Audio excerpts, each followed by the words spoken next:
Do you see that? Do you see that? Welcome to Paranormal Nightshift, your home for all things that go bump in the dark and your fan stories told here. Today's story comes from James and is titled The Wolfpack. As a kid, I spent the summers working on my uncle's ranch. He had a huge, hundreds of acres out in the middle of Texas. One particular summer, we had an issue with predators, coyotes, wolves, things like that. Something was attacking the cattle. My job that summer was to be the night watchman. We had built this tower to where I could see everything flat, everything up into the tree line.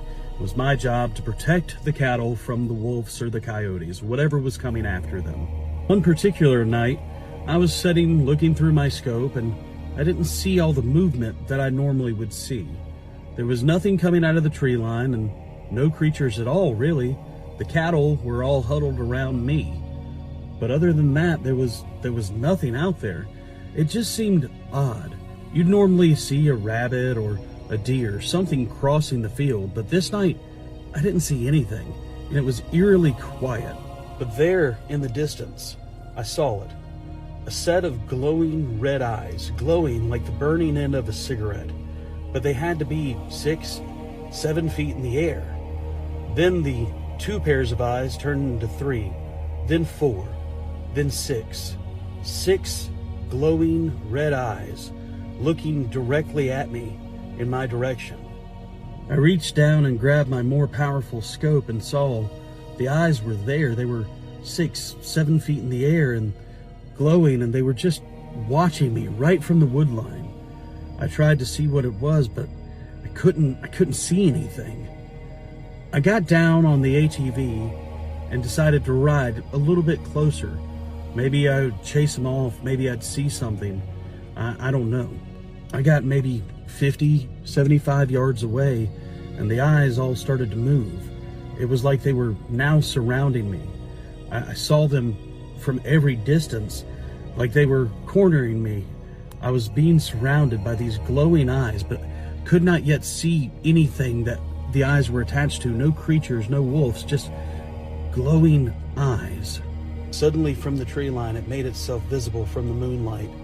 It walked out, a wolf, the size of a man, 6, 7 feet tall, standing on its hind legs. The other ones that were surrounding me started to make themselves seen as well. I was surrounded by 6 of these creatures, these man-like wolf creatures. They were looking at me, snarling, like I was there to be their fresh meal. They began to walk closer to me. Me, sitting on the ATV, didn't know what to do. I had my pistol on my side, and I didn't even know what I was shooting at, but I unloaded and just got on the ATV and drove away as quick as I could, all the way back to my uncle's ranch. I banged on the door and let him know what was happening. There's something out there.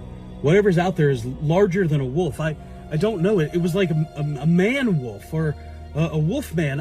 I don't know, maybe a werewolf? I don't know what to tell you. I'm sorry. I know that I hit one of them. I don't know. I stayed the night there in the barn with my uncle. We waited until morning to go and investigate. It wasn't hard to see the tracks from where the ATV had torn through the field. I must have been so scared. My uncle and I saw it there in the woods, a blood trail. We followed the blood trail down what had to be a quarter mile down into the woods, down in parts of his property that he had probably never been into. And we saw a shelter, a shack made out of sticks and stones. It looked like a cabin, but crudely built together, held together with mud. There was a fire burning through a crude chimney. My uncle, knowing it was his property and knowing he was armed, went to knock on the door. Man came to the door with blood-soaked clothes. They were tending to a woman inside who had clearly been shot. My uncle rushed me out of the house and told me to wait outside. I was still only 15 or 16 years old. He told the man and the rest of the people in the house that this was his property and that they needed to leave. That he would call for medical attention for the lady who had been hurt, and he apologized for my actions. But the man standing there didn't seem to be fazed. He seemed to know that this conversation was coming. He offered my uncle money and said he was sorry for the cattle, that we'd never disturb them again. My uncle decided to call the law. But when the law finally got there, the people were gone. The whole shack had been torn down. Whatever people were there were no longer there. Nothing left at all, except for bloody rags and towels that they were using to tend to whoever had been injured. My mind began to rush, thinking that I could have potentially hurt somebody. Did my actions hurt somebody? Maybe I didn't see what I think I saw, but I know I did. I know that they were giant, wolf-like people. They were surrounding me. They were going to hurt me. That's when it took a very, very eerie turn. As the sheriffs and my uncle were investigating around the property, they saw no footprints, no signs of human life, but large, wolf-like prints leading into the woods. No footprints at all, just paw prints all throughout their makeshift complex. There were no charges ever pressed against me. My uncle told me not to talk about the situation anymore, and the rest of the summer we had no problems out of any of the other cattle. Nothing else went missing. That was it. They just seemed to disappear. I know what I saw that night, and I do wholeheartedly believe there are certain things that can't be explained, certain evils in this world that don't need to be investigated.